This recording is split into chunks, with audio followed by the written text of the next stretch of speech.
A person ran 1 round around the track shown below. ಇದೊಂದು track ಅಂತೆ. ಇಲ್ಲಿಂದ ಶುರು ಮಾಡಿಕೊಂಡು ಈ ಒಂದು ರೌಂಡ್ ಹೊಡೆದು ಇಲ್ಲಿ ವಾಪಸ್ ಬಂದ್ರಂತೆ. The starting and the ending point is the same. Find the distance and displacement of the person.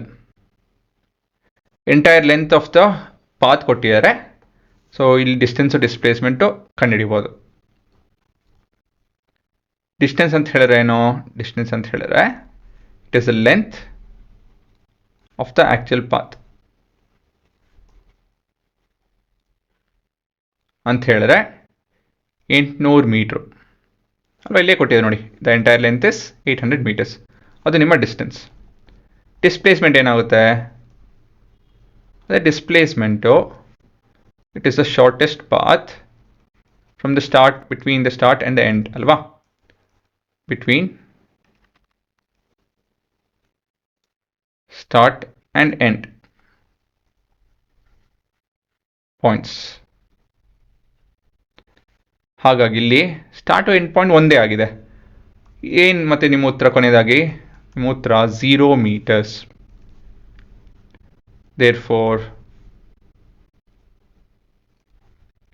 because the start and end points are the same. ಹಾಗಾಗಿ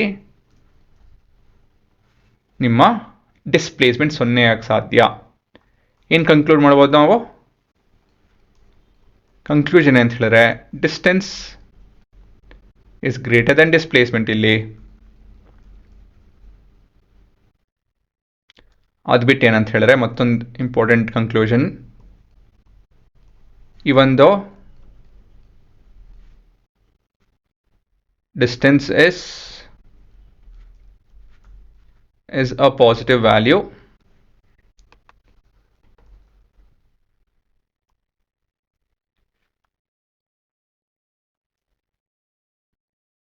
displacement is 0. ಆಯಿತಾ? ನೀವು ಎಷ್ಟೇ ಓಡಿರಿ ಏನೇ ಮಾಡಿರಿ ವಾಪಸ್ ಎಲ್ಲಿಂದ ಶುರು ಮಾಡಿಕೊಂಡು ಅಲ್ಲಿ ಆ ಪಾಯಿಂಟ್ಗೆ ವಾಪಸ್ ಬಂತು ಅಂತ ಹೇಳಿದ್ರೆ ನಿಮ್ಮ ಡಿಸ್ಪ್ಲೇಸ್ಮೆಂಟ್ 0 ಆಗುತ್ತೆ. ಆಯಿತಾ? ಒಂದು ಪಾಯಿಂಟಿಂದ ಶುರು ಮಾಡಿಕೊಂಡು ಮತ್ತೆ ಅಲ್ಲೇ ವಾಪಸ್ ಬಂತು ಹೇಗಾನ ಬರ್ಕೊಳ್ಳಿ. ನೀವು 1000 ಕಿಲೋಮೀಟರ್ ಹೋಗಿ ವಾಪಸ್ ಬಂದ್ರೂ ಅಲ್ಲೇ ವಾಪಸ್ ಬಂತು ಅಂತ ಹೇಳಿದ್ರೆ ನಿಮ್ಮ ಡಿಸ್ಪ್ಲೇಸ್ಮೆಂಟ್ 0.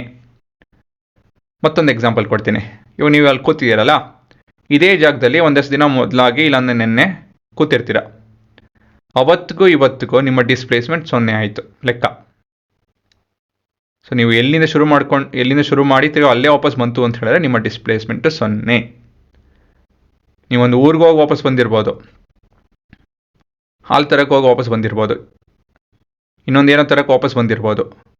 ನಿಮ್ಮ ಡಿಸ್ಟೆನ್ಸ್ ಪಾಸಿಟಿವ್ ಆಗುತ್ತೆ ಅವಾಗ, ಆದರೆ ಡಿಸ್ಪ್ಲೇಸ್ಮೆಂಟು 0 ಲೆಕ್ಕ ಬರುತ್ತೆ. ಸರಿನಾ? So displacement is the shortest distance from the start to the end point.